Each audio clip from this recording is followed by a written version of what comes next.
Welcome back, everybody, to the Fantasy Hockey Hacks podcast, a proud member of the Heavy Hockey Network. I'm Devin Davidson, your host. With me, as always, Bruce Gunther. Hello. And joining us from Kananaskis, or I guess now back in Edmonton, Tyler Homan. How you doing, buddy? Good. How are you guys? Good. Tonight's going to be a fun episode. I'm glad you're here, Tyler, for this one, because, of course, we're going to talk about the Edmonton Oilers. Episode 117, our Pacific Division Fantasy Preview Part 2, featuring Caleb Kerney from the Hockey News. He's the Edmonton Oilers site editor, contributor, and credentialed writer over the Hockey News. Caleb, thanks for joining us. Thanks for having me. Of course, we're excited to have you here.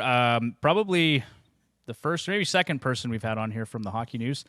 We had Matt Larkin on just last week. Actually, he's not with the Hockey News now, but he was for a time. And so whenever we can get somebody from that publication come on, we're always happy to have you here. So maybe tell our listeners a little bit about yourself, where they can find your work and where they can find you on social media.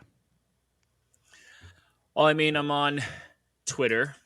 I'm not going to call it the other thing because to me it's not. I'm with you. And my handle over there is at C Kerney Writer. Yeah, and you can find my stuff on the Hockey News. You can go to the Oilers site, the team site there, which is the site that I run, which is just thehockeynews.com/NHL/Edmonton Oilers.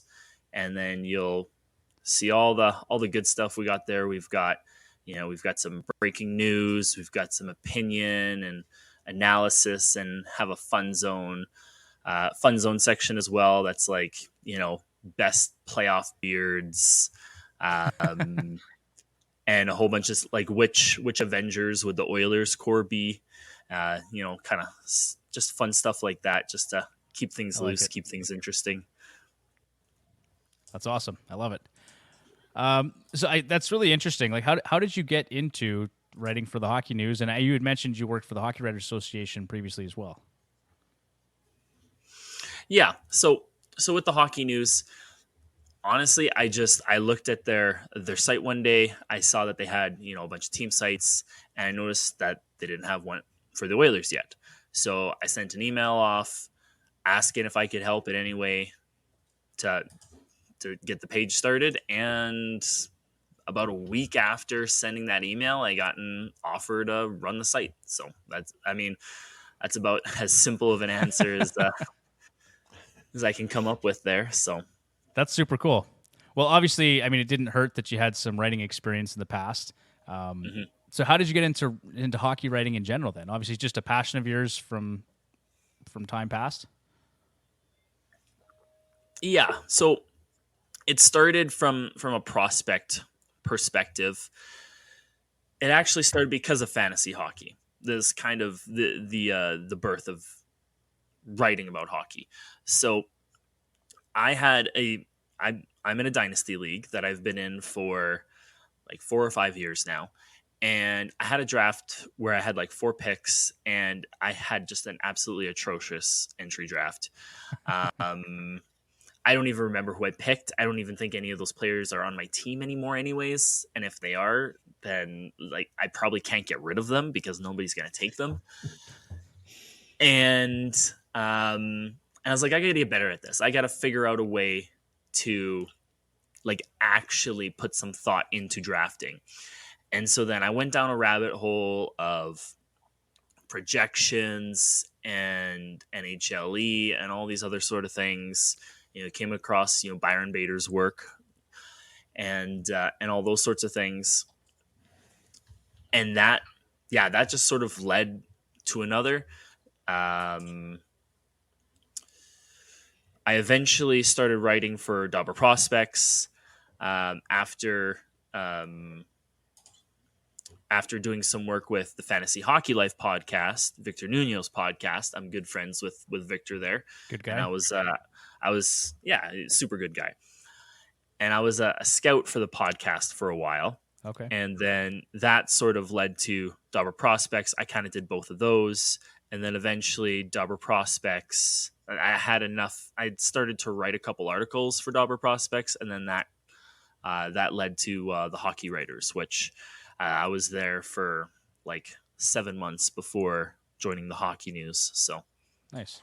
Wow. My eyes have been opened up to Dynasty this year in a few different ways. Like I've got a buddy that I just previously worked with, and he's actually Ryan Black over at Puck Dynasty. He's starting a new podcast here fairly soon, and he's big into Dynasty. And of course, we had Victor on the show, and I had mentioned to him that I'd never played in a Dynasty league before. Like my thing is, Tyler, we've been playing season-long redraft leagues since 2013 or 2014, something like that.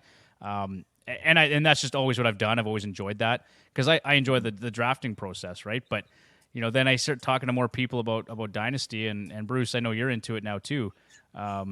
Yeah, I'm considering making the jump in. Yeah, so I did, like, thanks Do to it. Victor, he got me into one of his leagues. He had an opening in one of his original Dynasty leagues, and so I'm looking forward to that. I think I've got the 3rd overall pick in the prospect draft. So I'm looking at either Nice.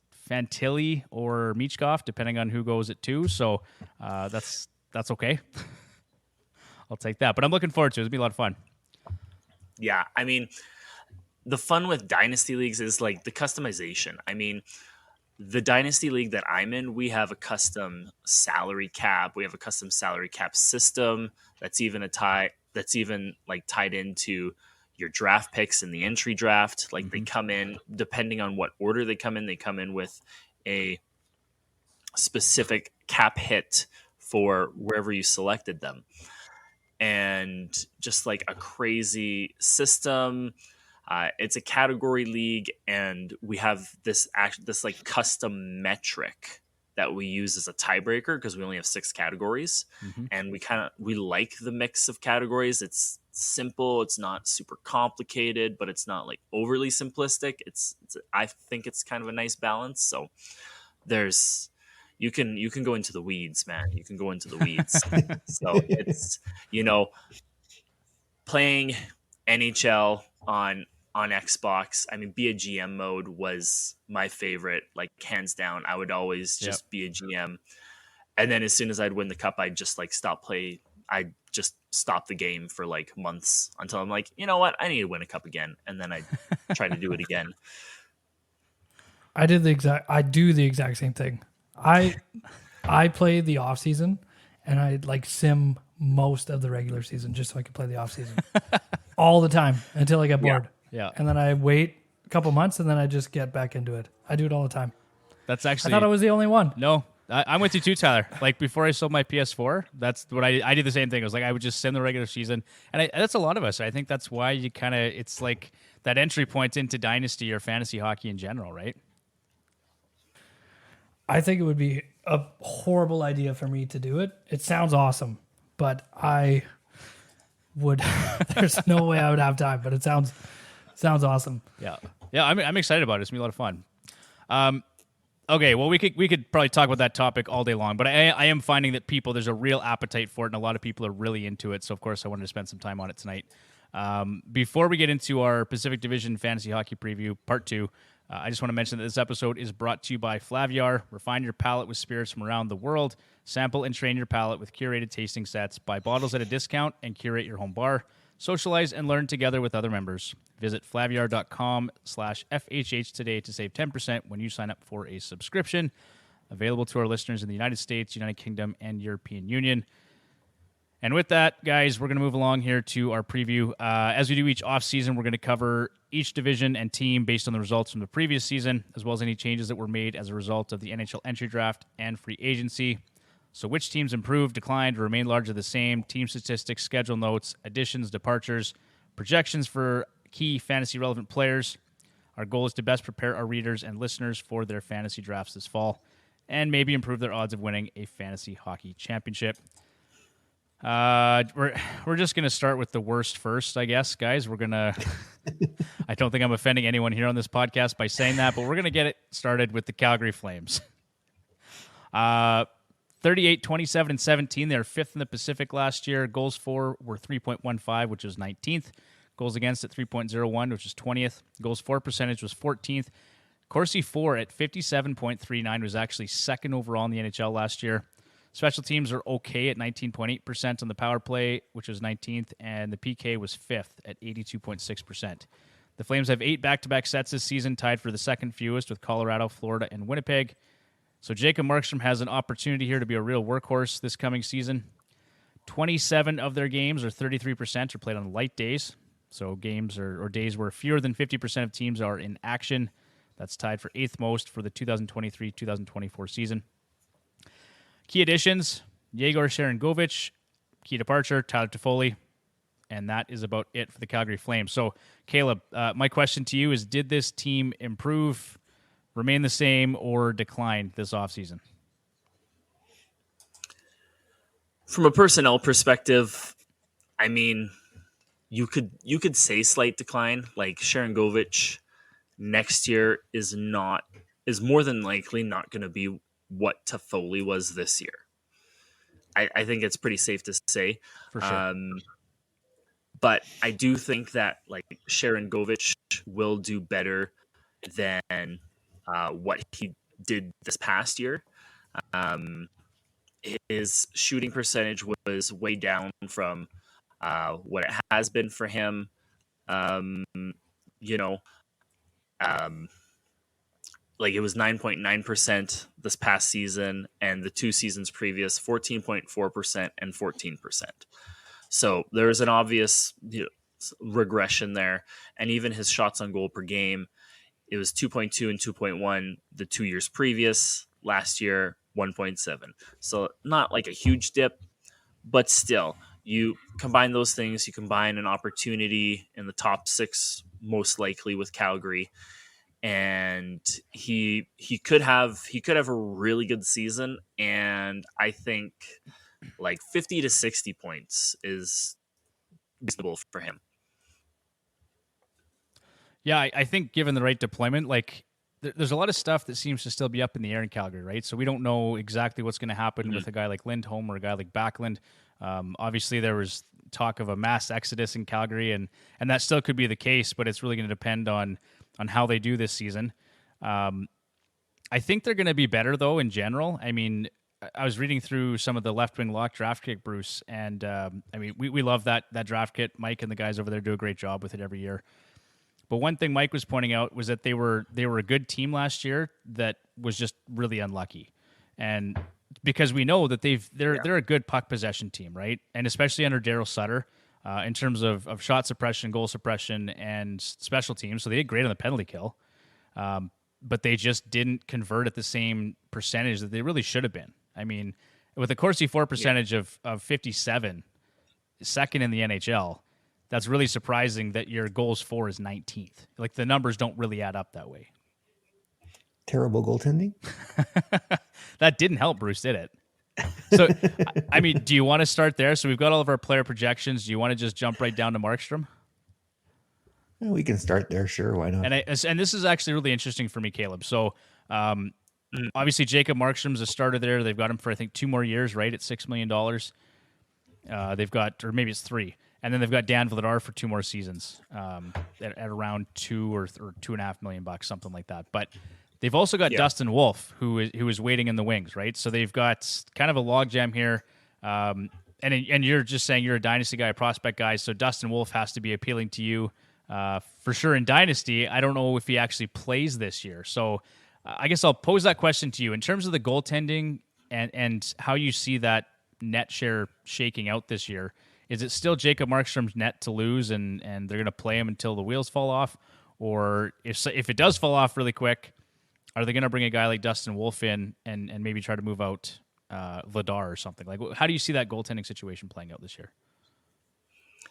Yeah, there's a lot of different factors in play here. I mean, there was I don't know how much fire there is to the smoke, but there was talk of Vladar being traded somewhere. I don't know if that's actually something that would happen. You know, if the Flames are considering a retool or a rebuild, it doesn't really make sense to get rid of a young goaltender like that. But maybe because he has value, they consider that. I think it will be more ride the hot hand kind of situation, and they'll probably give Markstrom the benefit of the doubt. I mean, this past season, just looking at his numbers, even if you just look at goals against and save percentage, it's essentially the worst that the worst numbers he's seen since he essentially became a NHL goaltender in Vancouver. Since in 2014, 2015 was the last time he saw a save percentage of worse than 900 and higher goals against than 2.8. And so this past season, it was a 2.92 goals against and 892 save percentage. That isn't everything to consider, but when a goalie has been fairly consistent up to this point, and then all of a sudden he's just not good one year, it's more of a bad luck and things just kind of getting in his head, I think. Now that Sutter's gone, I know several players have spoken out sort of about a lot of drama concerning him, and having him out of the locker room is going to work wonders for the team in general. Which, covering the Oilers, it gets me a little excited because it's okay, so games will be interesting against them this year, right? So, and in fantasy, I think Huberdeau's probably number one bounce back candidate across the entire league for this coming season. Yeah, I'll get to Huberdeau. So before I do, though, I want to ask you two questions. I've got Markstrom here to 70% net share, so 57 starts for next year and 26 wins. Going into a season-long redraft league, is that reasonable, do you think? Or do you see him getting fewer starts and fewer wins? I think the starts is good. I think he'll win more because I think Calgary will be a better team. But 70%, and then 30 wins. 26 to 30 is the range I would go with. Okay. And then my second question is: did Connor McDavid and the Edmonton Oilers break Jacob Markstrom? I don't know if he broke Markstrom, but they kind of broke the Flames. At least it kind of seems that way. Yeah, I don't even know. I'm just glad that that's not the Oilers. The decade of darkness is gone. So, yeah, who's going to win that cup now eventually? Okay, so let's move on to Jonathan Huberdeau then. I totally agree. We talked about Huberdeau and a number of players in our one episode, Bruce. 32 breakout candidates, one for each team, and Huberdeau, of course, is on that list, or bounce back candidates. Sorry. Because last year, he went from, what was it, 115 points to 57, something like that. It was just 55. Yeah, it was terrible. It was an epic collapse. I don't think anyone has ever done that previously before. No, yeah. Daryl Sutter broke Jonathan Huberdeau. Well, you look at his points per game. In 21-22, he had 115 points in 80 games, which is good for 1.44 points per game.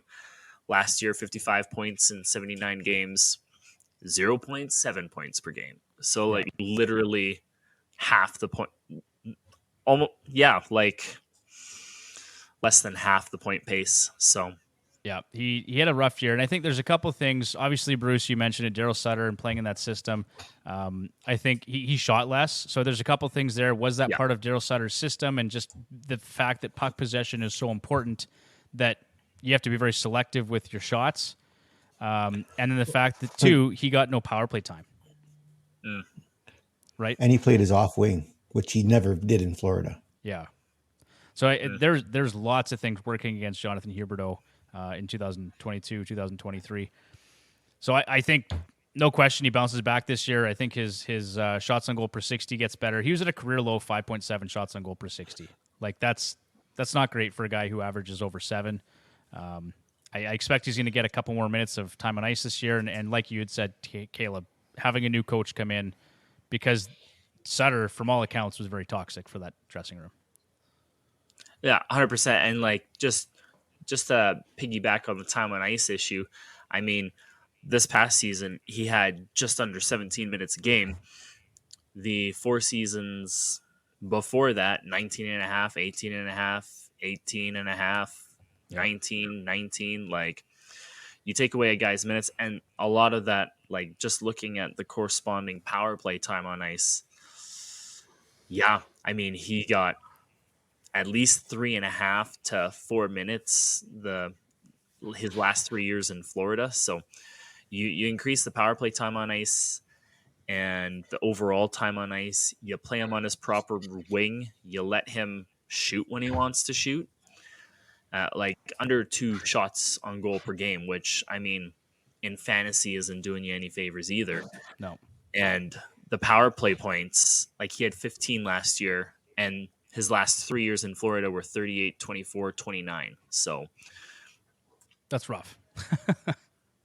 That'll improve, no question. So this coming year, we've got him projected for 23 goals and 83 points. Does that seem kind of in the range for you?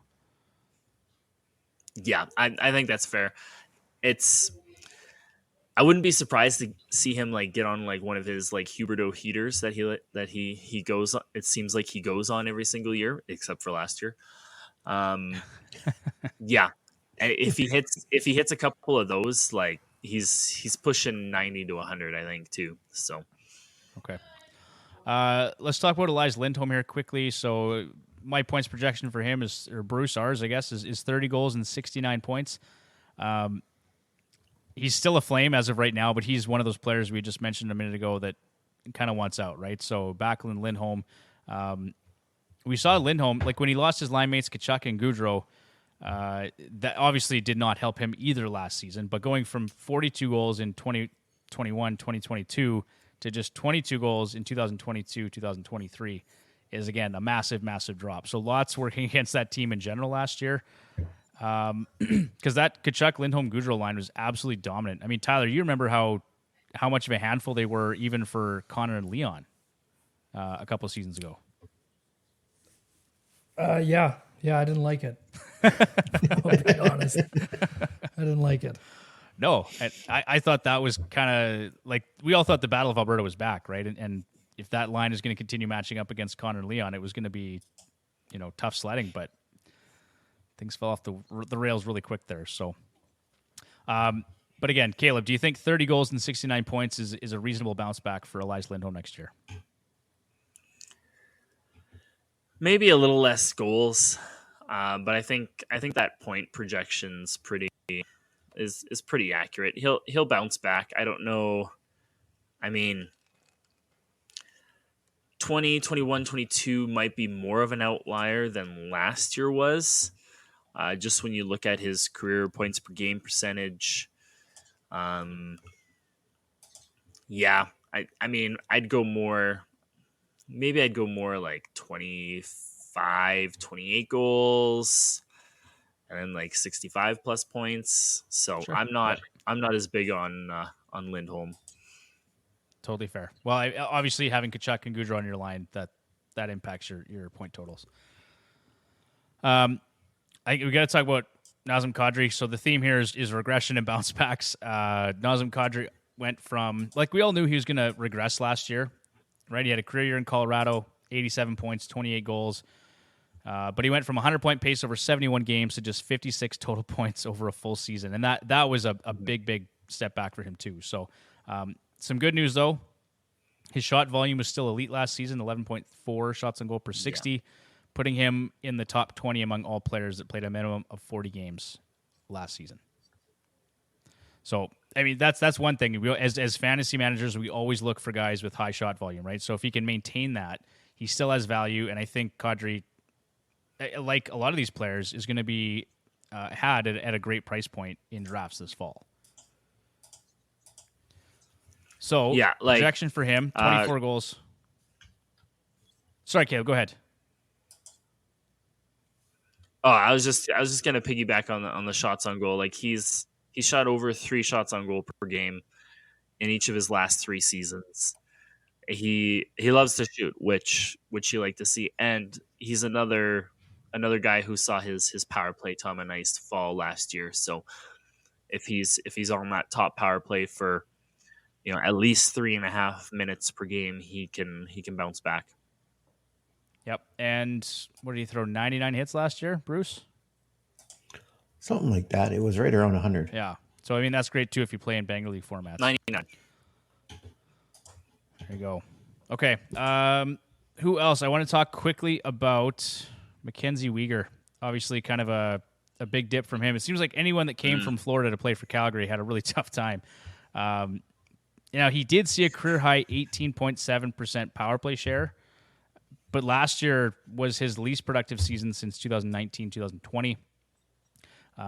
Again, Banger League formats, he was a top 10 defenseman in terms of block shots and hits. He posted 463 combined shots on goal, blocks, and hits with Calgary last season. So definitely some value there beyond just points, but we'll see. If I do expect some of a bounce back here for him this next season. We've got him pegged for 7 goals and 38 points. Does that seem kind of in the range for you, Caleb? Yeah. The assists might be a little high, but it's in about that range. He kind of, past couple of years, 4 goals, 27 assists, 8 goals, 36 assists, 6 goals, 30 assists. So, like, he is in that 35 to 45 point range. I mean, yeah, it's reasonable. Yeah, but I mean, like, if you're getting Weegar in fantasy, you're most likely getting him because, I mean, you probably lost on like Trouba or Nurse, and you need somebody to cover those categories for you. So, for sure. No, that makes sense. And probably you get him at a reasonable price point. Like, again, I think his average ADP last season between Yahoo and ESPN was 78. So these are past ADPs, and so I don't know if I totally believe all these, but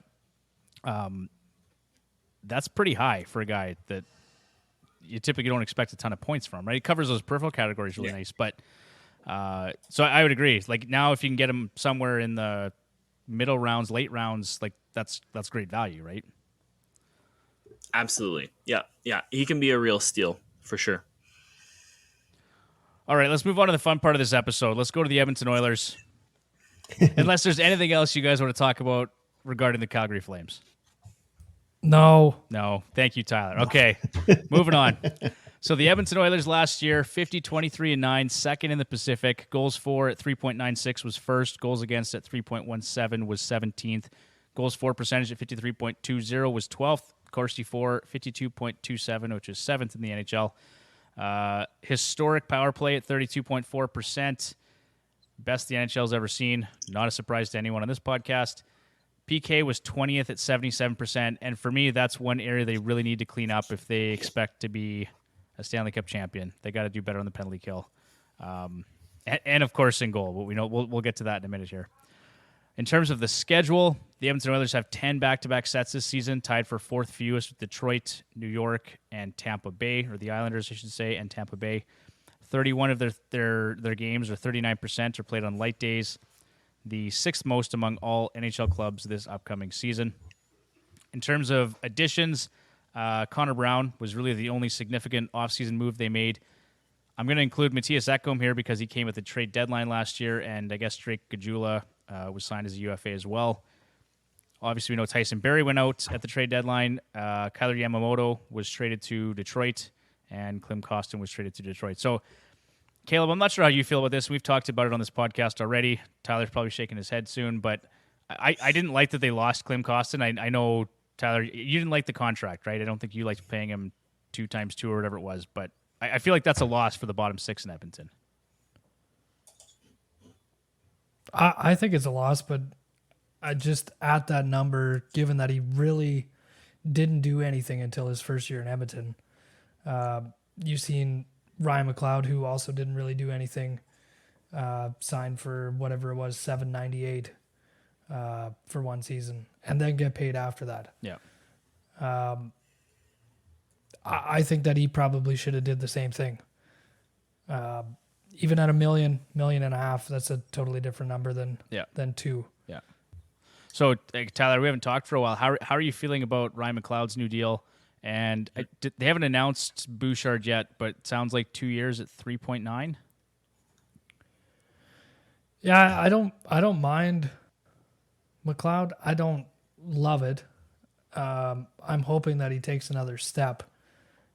When you watch him play, when he skates, he looks a lot like Nuge when he's out there.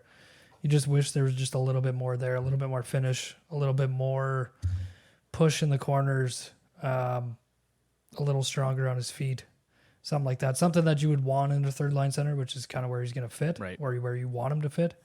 I just don't think he's a perfect fit, but you didn't really have a choice. That's what you had to pay him. So yeah. And then Bush at 3.9 for 2 years. Like I'm okay with that. I just wish that he would sign the Clefbaum contract. I know it's not a real thing, but that would be cool. Bucha, whatever. I mean, that's good. It is what it is, right? I mean, then it kind of lines up with Draisaitl and the cap, and like but he's going to get paid, right? He's not going to get held back anymore. He's going to put up a pile of points this year, and no, it just sucks because I think a lot of people think of Nurse's bridge and then paying him all the money in the world. When you really didn't have to, if you just would have went long term with him. Bouchard on that power play for 2 years, yeah, he's gonna get all of the money. All the money, yeah, all of the money. Caleb, I'll pose those same questions to you. So Ryan McLeod and Evan Bouchard, how you feel about those two contracts? I like McLeod. I think he can take another step this year. I mean, he was injured for like a decent chunk of this past season, only played 57 games, and he surpassed his point total from the year before, albeit by 2 points. Mm-hmm. But he also played 14 minutes and 11 seconds on average. Year previous, 12 minutes and 46 seconds. So more ice time and more responsibility. He's going to do more. He's the second fastest skater on this team. And so he can really use that speed to his advantage. Another year older, another year stronger. I think he'll get over 30 points for sure. I think he'll hit 40 this year. And then just to compare his numbers to Costin also played 57 games last year and got 2 less points, playing 4 less minutes on average per game. So make of that what you will. And Bouchard, I mean, I've written about Bouchard a couple times. I feel like if they would be able to get like a 6x6 done, that would be great. Or the Clefbaum contract, as Tyler mentioned. But this isn't the Clefbaum era anymore. May he have a wonderful life outside of hockey. It is what it is. 3.9 for now is fine. Wish it was, less in the 2, after that potential deal. But yeah, we'll see what it actually comes out to. But I mean, it sounds like it will be in that range. So, okay. So I guess my question to you two is, has this team improved? Like, do you like the moves they made? And there weren't many of them, but Connor Brown, for example, does he have the ability to come in here and be an impact player? There's lots of concerns around his health after missing, most of last season and being an older player, but not old, but older, right? So, what do you see Connor Brown doing next year? Is 50 to 60 points, in the ballpark? Is that a reasonable expectation for him playing next to Connor, which I think is what most of us expect to see? I mean, I'm not convinced that he will play right beside Connor the whole year on the top line. I mean, he could. But I think where he will really make an impact on this lineup is the penalty kill, because and I wrote about this in one of my articles, where he's averaged about 2 minutes shorthanded for the past 3 or 4 seasons, and there isn't one single player on the Oilers roster right now outside of Connor Brown who has done the same thing. So he's really going to shoulder a lot of the burden on the PK, and I'd love to see Connor Brown and Connor McDavid on the same penalty kill unit. I think that could be a lot of fun. and we can see Connor get more than 7 shorthanded points this year. I think that's more where we might see him. I think lines will probably be a blender. I mean, with 8 preseason games, we could see them pair up a lot and see if they click at all. I mean, Brown only played 4 games last year, so when you say most of last season, it's pretty much all of last season. Yeah. But I mean, like he gets between 30 and 40 points. So I mean, I'd be happy if he gets 40. I mean, I don't really expect 50 to 60 unless he is playing at 5-on-5 with Connor. Then I could see 50 to 60. But otherwise, I'm just hoping he hits 40 and that he's healthy for the whole year. Okay. Yeah, I think that's fair. I'm thinking the same thing. Just let that leg be okay for 82 games. Yeah. Okay, speaking of Connor McDavid, so I don't know there's much we can really say about him, but I just want to get into projections quickly. So 53 goals and 140 points is what we've got him pegged at here. Tyler, I haven't talked to you about that, but so I'll go to you first, Caleb. 53 goals, 140 points. Are you taking the over or under on that one? I got to take the over, man. He's not human. Like, he's just not. That's I would say totally like fair. I'd say at least 55 goals, and I mean 145 points. Like, we're seeing some crazy stuff right now with McDry, okay? Mhm. And it's even like in fantasy, like he's just a cheat code, and he hit a lot more last year. So you think another disappointment in the playoffs, he's going to be more motivated. He'll probably throw more hits. I mean, he's creeping up to a hit per game in the regular season. He had 0.87 hits per game this past year, with 0.55, 0.66, 0.67 the years previous. So, yeah, I think he's just going to be a man on a mission, and he's not going to stop until he's in that cup. So Mad Connor is a good Connor. Tyler, you taking the over on that one too? Yeah, he's gonna get like 3,000 points. I'll take it. I mean, do we expect 60 goals? Do we expect should we expect 60 goals again? I think he's done. I think he did that, right? Is it like Crosby a few years ago where he just did it to prove he could and now he's like over it? Yeah. Okay. I think his point totals are going to be similar to what they were this previous season. He already did the score more goals. He already did the put up all the points. Yep. I think it's more just like get your 140, 150, don't get hurt. Yeah. And then destroy everybody in the playoffs. Okay. I think that's what he does. That's what he wants. I like that. I hope that happens. Okay, well, we can't talk about Connor without talking about Leon, so the McDry thing. Let's get there next. I've got Leon for 51 goals and 123 points.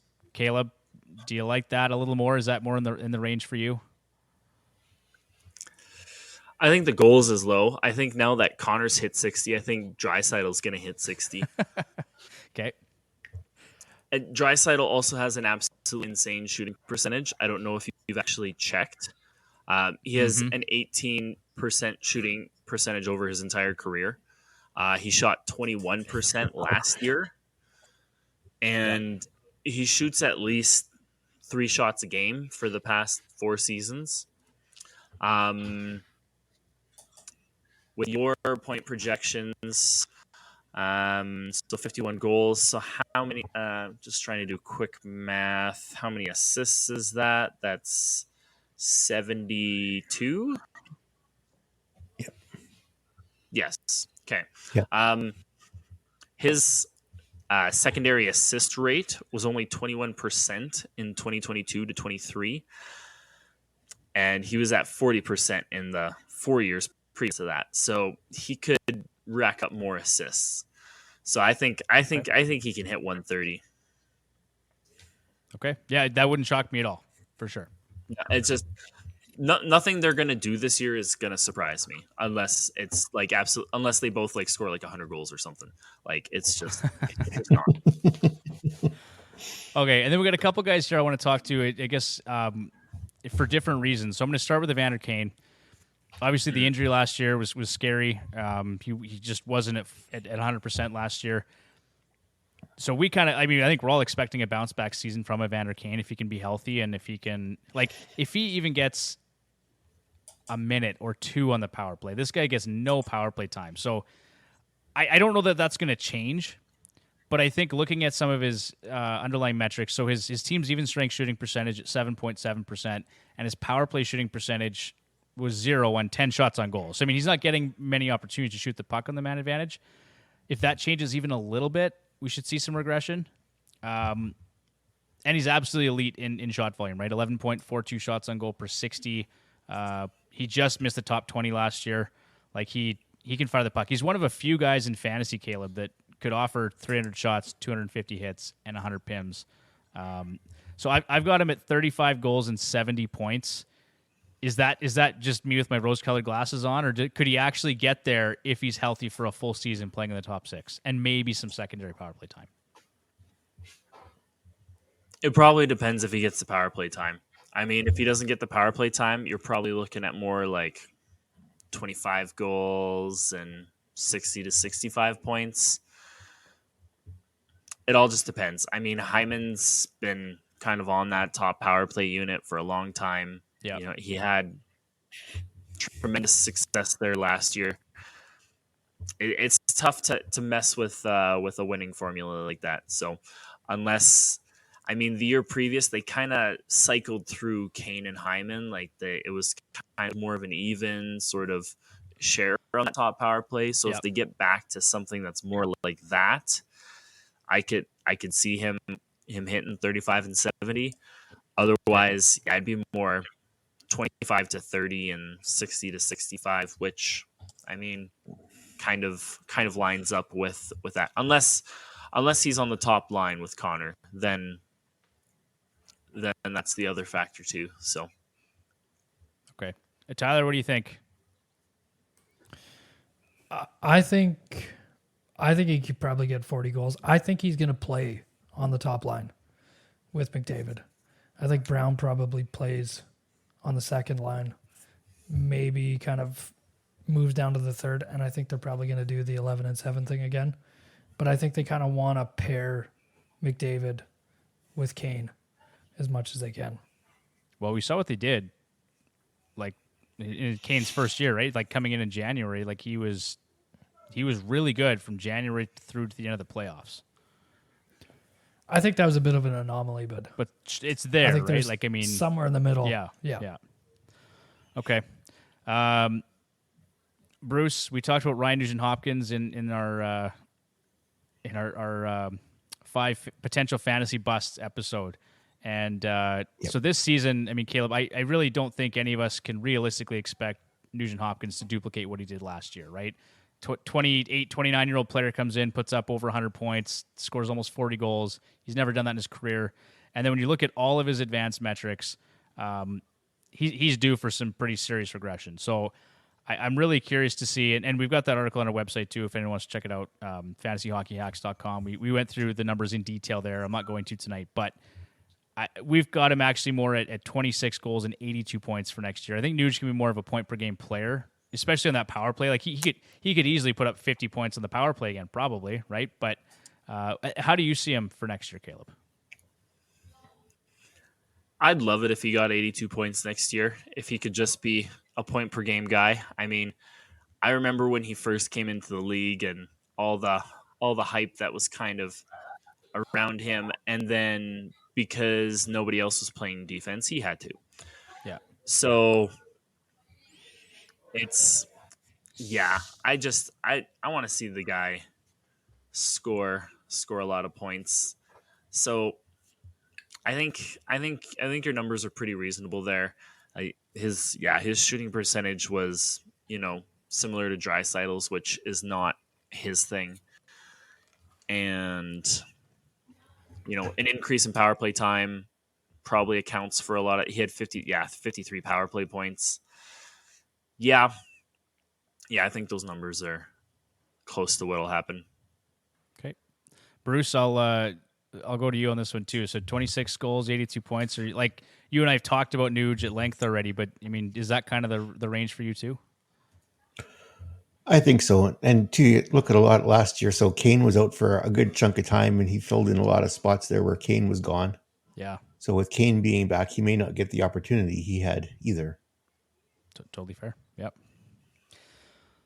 All right, I've got a couple more guys. I mean, we could talk about the Oilers all night here, boys. We're not going to, but we got to talk about Evan Bouchard because I've heard some pretty crazy projections for this guy for next year. I've seen some people suggest he's going to put up 25 goals and 90 points, and I've seen some projections where it's 10 goals or 12 goals and 49 points. So I've got him, or Bruce, we've got him because we did these projections together at 14 goals and 62 points.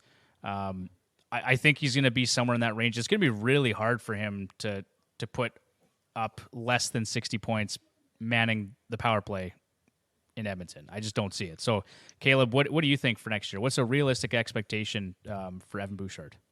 And where are you taking him in season-long redraft leagues? Because I know Tyler's going to reach for him way too early. Very early. I mean, I think 62 points, 14 goals. I think that in my head, that just like feels right. I mean, you kind of take what he did over the regular season, you compare it to what he did in the playoffs, which he just like exploded. He's incredible. And now Tyson Barrie isn't there. And like the only real challenger to that power play spot is like Darnell Nurse, which they're going to want him for even strength because he gets most of his points on even strength anyways.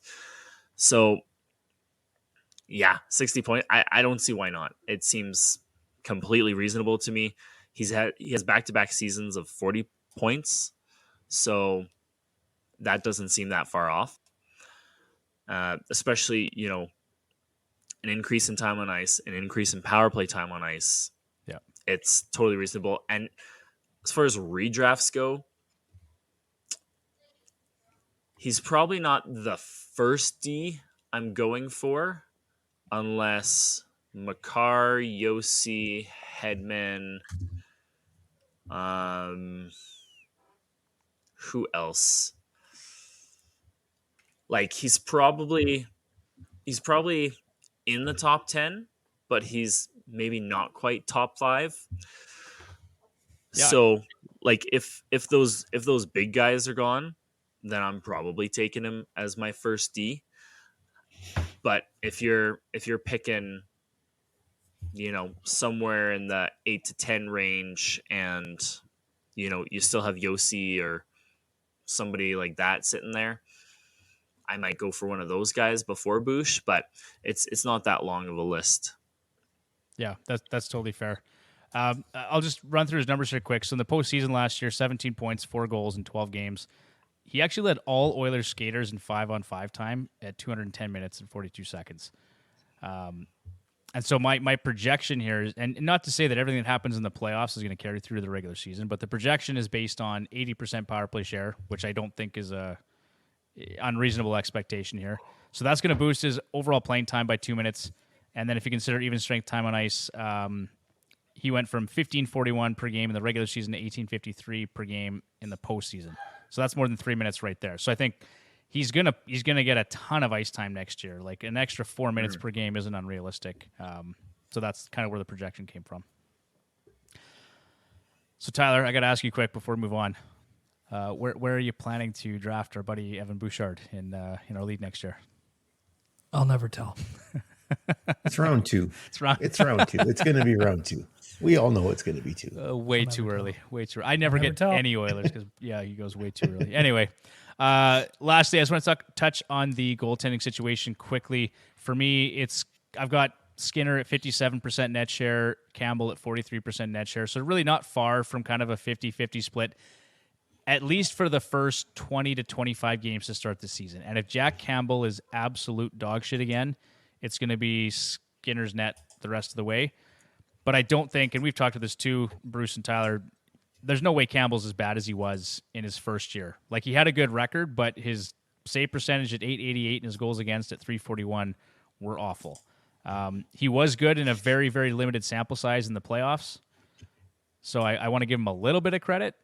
But, Caleb, do you see Campbell bouncing back next year, and what do you see the goaltending situation doing? Yeah, I think he bounces back. I mean, his goals against and save percentage is the worst of his career this past year. Like, it was that bad. He's never been that bad. Even like his worst year before this past year was 2019, 2020, and like 2.8 goals against average, 904 save percentage. Like, it's, yeah, this past season was just bad. So I think, yeah, 57-43 split. That feels about right. Yeah. Okay. Yeah, that feels about right. And hopefully Skinner's just like what he was this year would be fine. I don't expect him to get like a lot better. But I mean, with goalies, you never know. But I mean, I feel pretty comfortable saying that Campbell will bounce back. So, okay, yeah, I agree too. Stuart Skinner, I've got more or less the same at 30 wins. I think he was at 28 or 29 last year. I think he probably 29. comes in. Yeah, he comes in about the same. Maybe he can break 30 wins this year. And then Campbell I've got for 20 wins. So the 50 wins overall again for the Edmonton Oilers this year. Hopefully, fingers crossed. Last thing I want to just ask really quickly, do we see a step forward for Dylan Holloway and Philip Broberg in 2023-2024? I hope so. I mean, with the cap crunch that the Oilers are under, they need those entry level deals to come through for them. So, I mean, I've heard a lot of kind of combinations thrown around as far as Broberg is concerned, but not a lot of people are talking about Holloway. And I think if Brown doesn't play on the top line with Connor, I think there's a chance that Holloway might work his way into the top six. I could see that. That makes sense. One combination in terms of defense that I saw was, and I kind of like this actually, was Ekholm paired with Broberg, and then Bouchard playing with Nurse, and then you have Kulak and Ceci in your bottom pairing. Yeah, and then that makes the 11-7 formation work a lot better. It's more of a defense by committee, which when you have that set up, you'd want to do, because you don't want to give Nurse like 25 even strength minutes per game. Yeah. Even though he could do it, he has the athleticism. You just don't want him to do that. But I would like Broberg with Ekholm. Yeah, I read some. Maybe it was an interview with Ekholm or something, but somebody was talking about like Broberg like coming to Ekholm and being like, "Hey, like, what can I do better?" Like looking for pointers to get a leg up and to just play better. And you like to see that with your young guys, the guys who are like seeking that criticism to get better. So, you know, nobody's as hard on Broberg as Broberg is, you know, and you can say that for most athletes. So it'll be interesting to see. I think like he needs to play.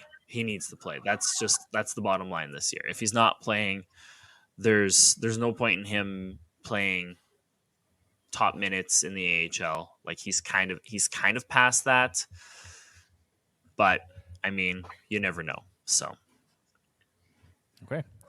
Let's move on to the Seattle Kraken then, who I think surprised all of us with a 46-28-8 record last year, finishing fourth in the Pacific.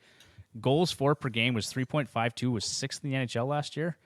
They scored a lot more goals than I think any of us expected them to. Goals against was 15th at 3.12. Power play 21st at 19.8%, and the PK was 21st at 76.7%. So some room for improvement there in terms of the special teams. The Seattle Kraken have 7 back-to-back sets this season. That is the fewest among all NHL clubs in 2023-2024. So if you're a Grubauer owner, I think that bodes well for his fantasy value next season. 29 of their games, or 35%, are played on light days, tied with Vancouver and Winnipeg for 8th most next season. They brought in Kyler Yamamoto on a 1-year, $1.5 million deal. We talked about this, Tyler. I like that for Yamamoto and for the Kraken, just for his marketability and for potentially what he could do. Brian Dumoulin coming in. I like that one too because there's a chance that he plays with Justin Schultz, and they did so in Pittsburgh and had some success there. So maybe, just maybe, Schultz is a little bit more offensive this year because he's got more of a stay-at-home partner that he can work with. Key departures, Carson Soucy went to Vancouver. Caleb, for you, did this team get better, worse, or really no change? I mean, on paper, kind of no change. I think the playoff experience, they're going to kind of build on that, and the system that Hackstall has over there. I think Yamamoto is going to fit really nice into that system, and I think they'll be a playoff team again this year. Yeah, no question for me. Starting with some of our top fantasy targets, I want to go to Jared McCann here. So this he's interesting. Is he just lucky? Does he have a great shooting percentage? Like is he going to regress this year? Because in 2022, 2023, he scored 30 goals on 139 shots, 5 on 5, shooting 21.6%. That's not really sustainable based on what we know about the numbers. In 3 seasons prior to last year, McCann's shooting percentage 5 on 5 was just 10.9%. So I'm expecting some regression next year. I don't think we'll see another 40-goal season out of him. So 34 goals, 67 points is, Bruce, you and I, what we had cooked up here. Caleb, what do you think?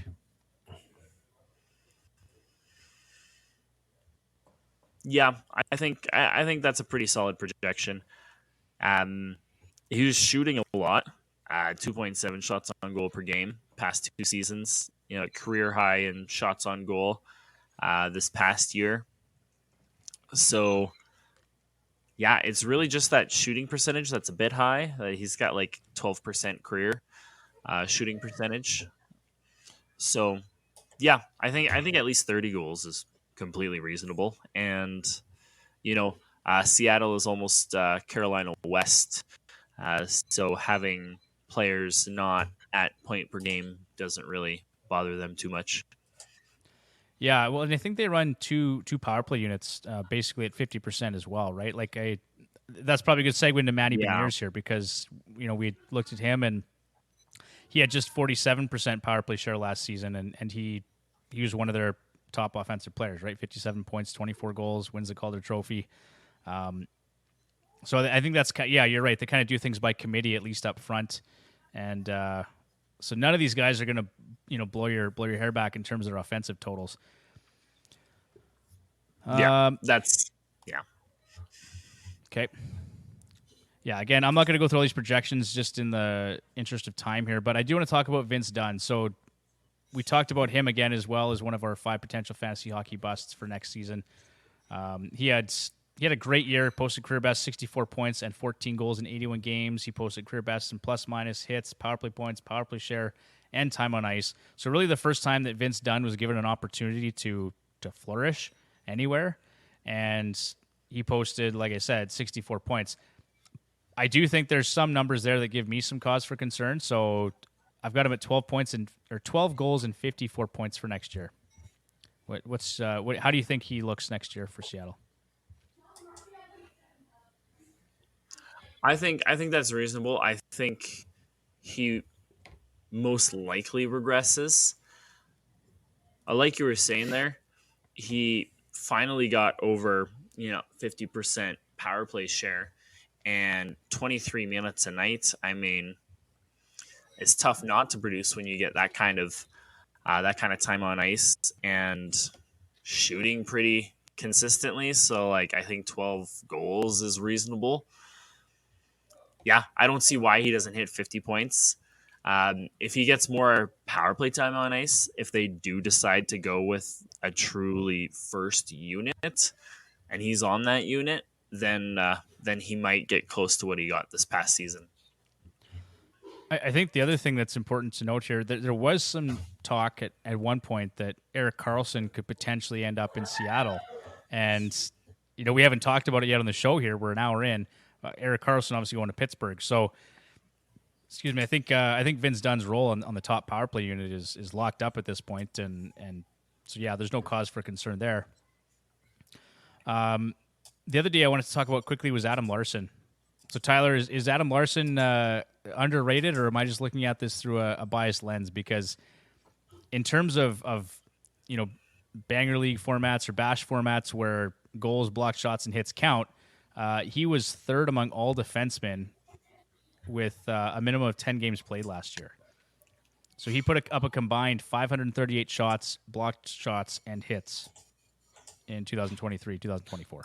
Or sorry, 2022, 2023. Larson's a great defenseman. Traded Taylor Hall 1-for-1 for him, so he's pretty good. All right. No comment. No, he's great. He's great. I wish Edmonton still had him. Yeah, I agree 100%. It's unfortunate, but honestly, looking back at that trade, I think we were all disappointed. The trade was 1-for-1, but just seeing what has happened with Taylor Hall in his career to this point and what Adam Larsson is capable of doing defensively, I don't think it's an awful trade anymore.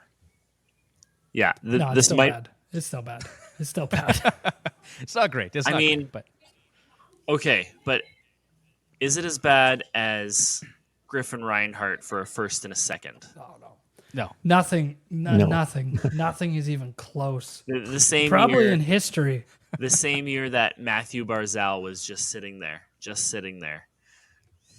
How many players were sitting in that range that became regular NHLers, right? Yeah.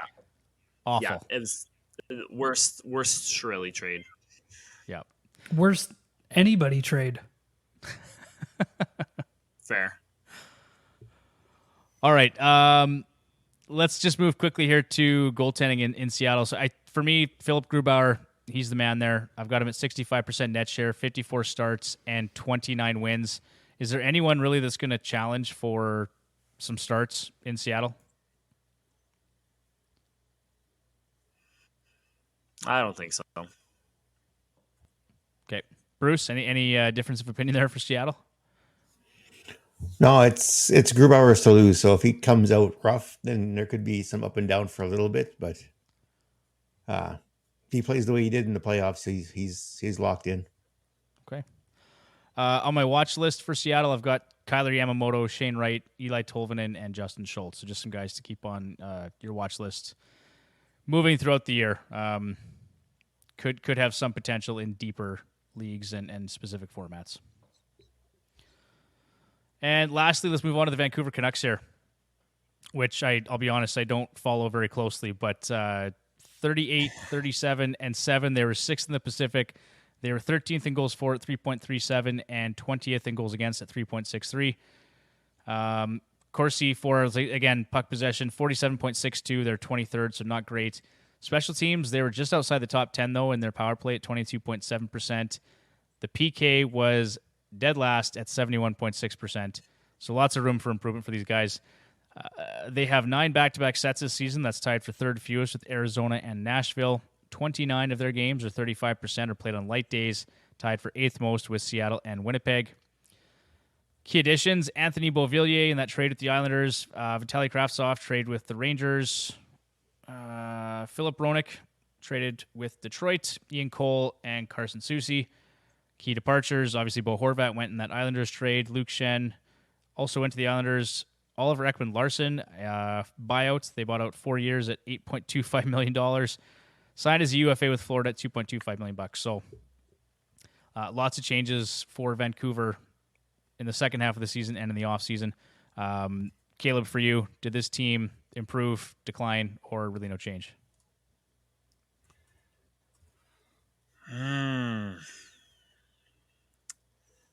Maybe addition through subtraction? I'll take that. I don't know. I think I don't know what they're doing. like, to be completely honest. I mean, Beauvillier was sort of a ray of sunshine. Hronik was mostly injured. It seemed like they just didn't like having Oliver Ekman Larson around anymore, or that maybe he didn't like the weather in Vancouver. I don't know. But just weird that, he wasn't quite his old self on that team. But also just like Rick Tocchet, I don't know why he's their coach. That makes no sense to me. Yeah, I don't know what Vancouver's doing. They probably don't make the playoffs, and they're probably the same, I'll go with. Yeah, that's totally fair. So let's start with Elias Pettersson, because really I think that's the guy that stirs a drink there in Vancouver. If he's healthy and playing well, they've probably got a chance to do something, or at least to be competitive.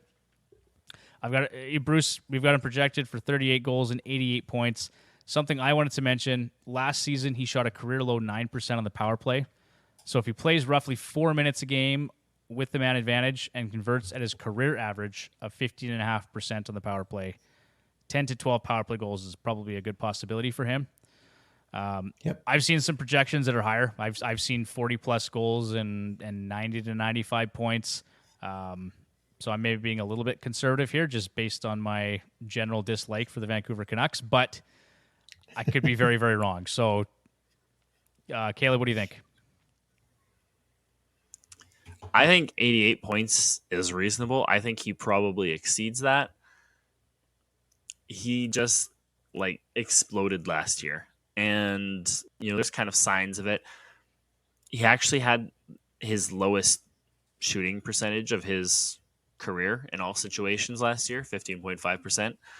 His career is 16.7, but he shot over 3.2. He shot 3.2 shots a game. So if he shoots, he scores. So,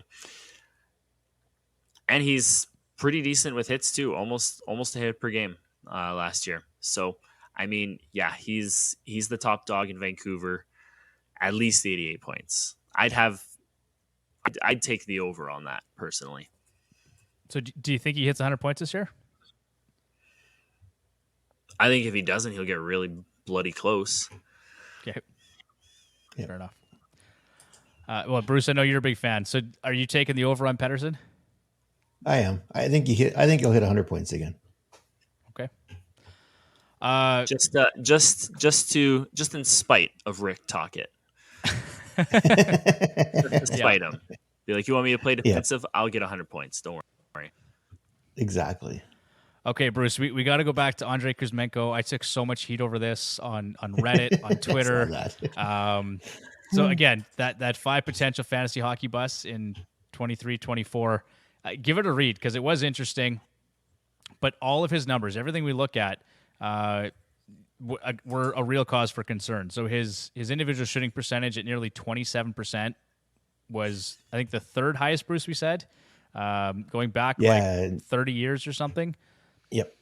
Secondary assist rate per 60 was at 1. I don't think I've ever seen somebody with a secondary assist rate of 1 per 60. Like, that's nuts. Team's even strength shooting percentage was 13%, and he shot 37% on the power play. So there's so many things. Yes, he's an elite level shooter. He was in the KHL. He's going to shoot more. He'll get more time on ice, all of that. And I did consider that in my projection. So I've got him pegged at 30 goals and 62 points. Bruce, I'll go to you first. Is that reasonable, or do you expect him to be a 40-40 guy next year? No, I think it's reasonable. If he exceeds it, fantastic. But like you said, the way the numbers show, it's just I can't see him repeating that. I just can't. If he can do it, fantastic. But I just can't see him doing it. I'm not betting on it anyway. No, me neither. Caleb, what do you think? I think the goals is right. I think maybe the points is a little low. But I mean, it's so tough to say when you come from the KHL over to the NHL. Trying to find any sort of KHL stats to look at outside of points. Try to look at shooting percentage or shots on goal per game or shots on goal. Can't really find anything. in a quick little search right now, but like just under 2 shots on goal per game. Like he's gonna have to shoot a lot more. That's just for sure. But I think he'll hit at least 70 points again. I don't see why not. Yeah, if he's playing with Pettersson, I think he'll get at least 70 again. So I think your points is a little low, but goals is probably spot on. Okay. Let's talk a bit about Brock Besser. I don't have anything detailed here, but obviously he's bounced up and down the lineup. He's had some struggles here the last couple seasons. Do you see a bounce back for him this coming year? I think so. I mean, at the trade deadline, there was rumblings that maybe he's looking at going to the Wild, which could use a shooter like Besser. So ideally, I'd like to see him go to a team that will utilize him. I'm not sure that that's with Vancouver and Talkett. I don't think he'll have a better season. He'll probably be pretty similar, and maybe he'll actually get traded at the deadline this year. Get some more power play time. I've got him at 25 goals and 58 points. So again, nothing earth shattering, but I think he'll be a little bit better than he has been. I mean, 58 points would be a new career high for him. His career high right now is 56. So, and 29 goals is his career high, which looks like his rookie season. So, and like a big drop in ice time. So, I mean, if he gets a bump in ice time back to at least 18 to 19 minutes a game, gets a lot of power play time, consistent top 6 minutes, maybe he plays on the wing with Pettersson, then he'd probably be a lock for over 60, but I don't know that I see that happening. Yeah. Okay, that's fair. And then the other player I want to talk about was Thatcher Demko. So I really think that the way that Demko goes this year is essentially the way that the Vancouver Canucks are going to go. Because if he falls off the rails or he's injured again, it's going to get ugly for the Canucks real quick. His average ADP last year was 55. I've got him projected for 60 starts, so 73% net share and 32 wins. I think he can do that. Just looking at last year, so he returned from injury on February 27th. His second half of the season was drastically better than the first half, posting an 11-4-2 record with a 2.52 goals against average and a .918 save percentage. Small sample size, I think it was 17 games, right? But that does project out to a 39-win campaign over 82 games. From February 27th to the end of the season, he had the same 5-on-5 save percentage at .930 as Ilya Sorokin, and he had a better 5-on-5 save percentage than UC Saros, Ilya Samsonov, Alexander Georgiev, and Connor Hellebuck. So he's in some pretty elite company at the end of the year. If he can just stay healthy, he's a goaltender I'd like to roster next year at the right price point. So I guess my question to you, Caleb, is 60 starts and 32 wins reasonable? And where are you going to target Thatcher Demko in redraft leagues?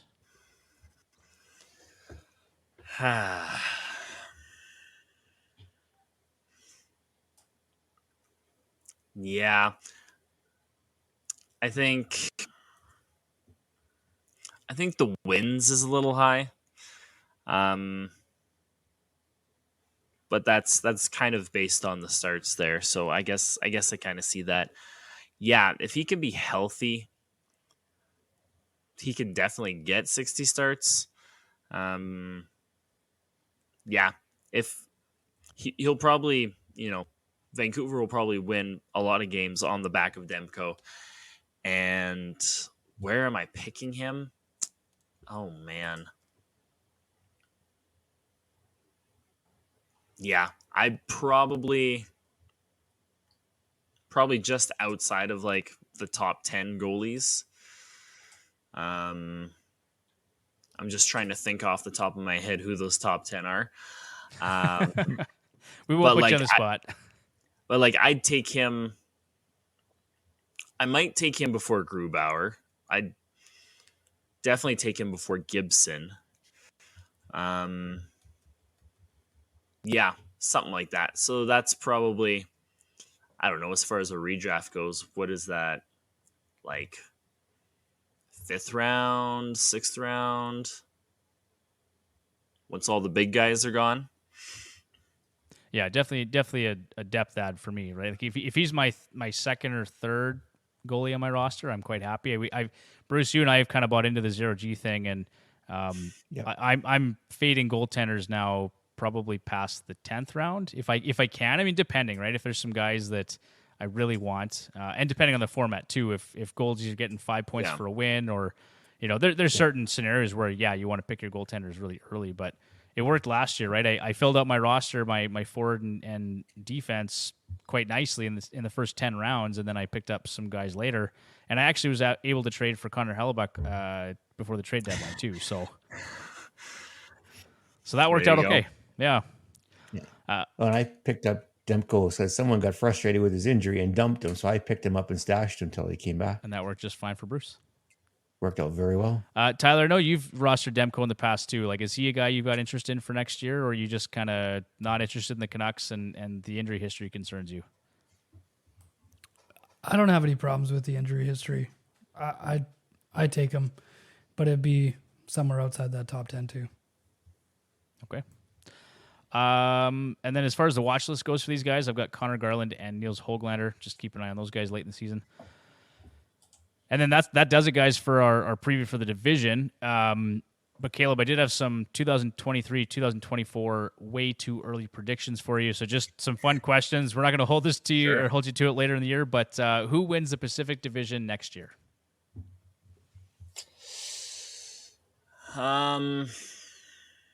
Oilers.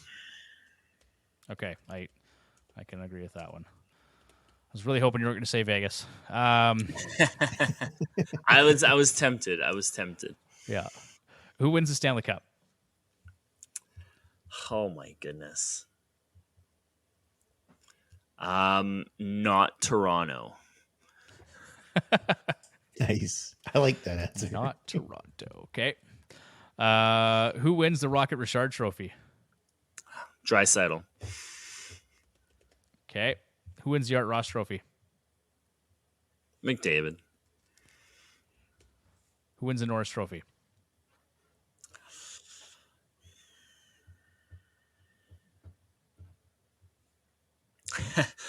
I just had a funny thought of saying Bouchard, but I don't know if I was thinking the same thing, actually. My goodness, I'm trying to think of other defensemen that aren't on the teams that we've talked about, and it's kind of difficult for me in this moment. My goodness, trying to think. I could see a guy like Miro Heiskanen winning a Norris next year in Dallas. Like they're pretty stacked, but you have to have the point totals, right? Like if you don't have the point totals, it's tough to win that trophy. Yeah, so. it's the point totals. I mean, so like, I'll go Yossi. Okay. I also wonder what a guy like Dougie Hamilton in New Jersey, because they're gonna be a wagon next year. Maybe. Yep. Or maybe just Erik Karlsson again, because now he's in Pittsburgh. So No. He's not doing that again. No. Not in Pittsburgh. As much as I think it's interesting that he's on Pittsburgh, I just wonder if we get the same like Burns and Karlsson thing with Letang and Karlsson. sure. Like Seattle was probably a better fit for him in terms of opportunity, but Yep. he's in Pittsburgh now. So how do you guys? I'll just throw this out to everyone. How do you see? Because I put that out on Twitter, the Twitter poll. So in terms of how that power play is run, and Ian Gooding actually had mentioned from Dobber Hockey that there's probably a good chance they start on the power play together on the first unit because Gensel's out, right? So he's going to miss some time. I guess Dubas said he's only hopefully going to miss 5 games, but there was some talk he was going to miss a month or two initially. So maybe they play on that top unit together to start, and then beyond that, do you go with Karlsson, or is it Letang's because he's been there? Like, I don't know. I mean, to me, it seemed like kind of a weird thing to do when you've got a power play one quarterback there? I know it's Erik Karlsson, but like, could you not have addressed some other areas in your roster? Now I say that they also saved some money on the cap, so like it was a great trade for Dubas, and I think it makes them a better team. But anyway, so Caleb, we'll go to you first. Like, what do you do with that from a fantasy perspective? How do you approach that?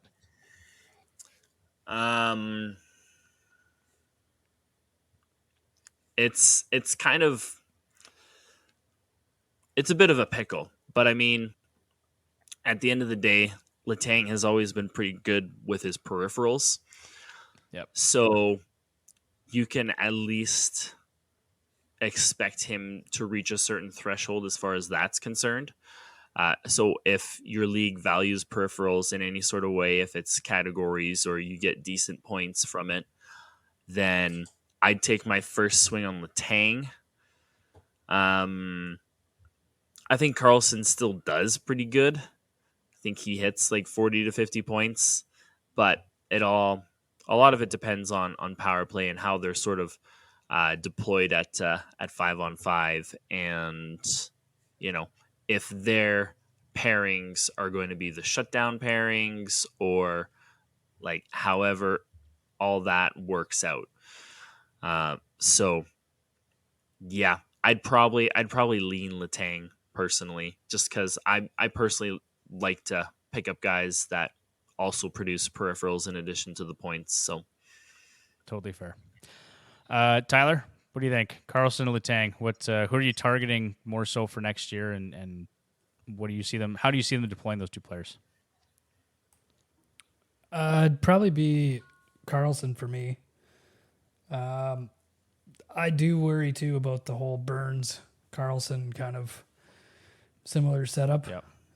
And especially with the contract length for both of those players that are left. Yeah. Unless they know something that we don't.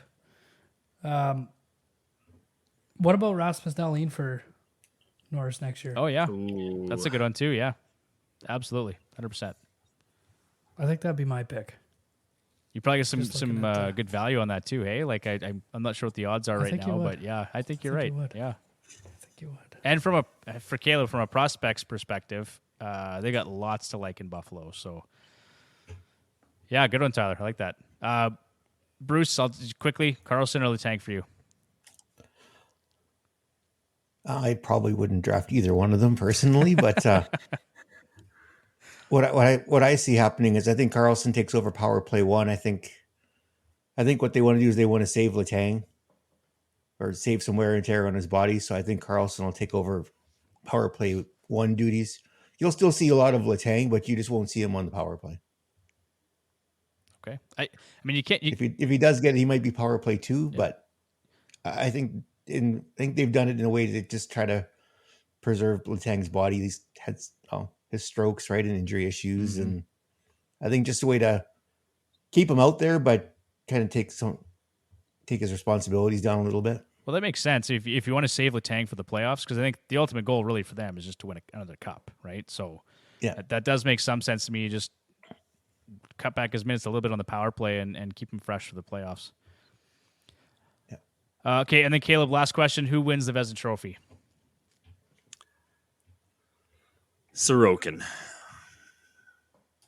Okay, good answer there. I like that one. All right, just gonna make a note of that. Okay, well that's it for us tonight, guys. Caleb, thanks so much for joining us. I know it was a bit longer than I had anticipated, but I had a feeling with all that Edmonton Oilers talk, we were going to go a little bit late. So thanks for sticking it out with us and giving us some insight. And we had a lot of fun having you here. Hopefully you enjoyed it, and maybe we can have you back on again sometime next season. Yeah, for sure. I'll definitely come back on. Thanks for having me. Awesome. Appreciate it. Okay, one more time, where can our listeners find you on social media? You can find me on the Bird app, as I'm still calling it, at C. Kerney Writer. You can also just bookmark the page for the Hockey News, the Edmonton Oilers team site, and that's just thehockeynews.com/NHL/Edmonton Oilers. And you'll see all the work on there that me and my team are working on. So go check it out. Caleb, thanks again very much. Really appreciate having you on. For us guys, if our listeners want to find us, of course, on the Bird app, I guess I'll go with that too. I'm not calling it X. That I think that's just awful. But anyway, at FH Hacks. Want to find us on Instagram or Threads, Fantasy Hockey Hacks. Check out our website, fantasyhockeyhacks.com. We are, of course, on Heavy Hockey's website, so heavyhockey.com. Proud to be associated with those guys. They're doing some really great things with Edmonton Oilers coverage and with hockey in general. I know they really want to focus on complete coverage for the NHL. We'll be contributing fantasy content on that site throughout the year, too, so be sure to check it out. And, guys, we'll be back next, actually later on this week. So I think we've got Stephen Ellis coming up for our Central Division Fantasy Preview. He's done a lot of cool stuff with the Puck Poolies podcast and as well with Daily Faceoff. Caleb, I'm sure you're familiar with him, covers a lot of prospects and stuff like that, too. So, all right, guys, have a good night. We'll talk to you later. See you later. Thanks again. See ya. Thanks, Caleb. Take care.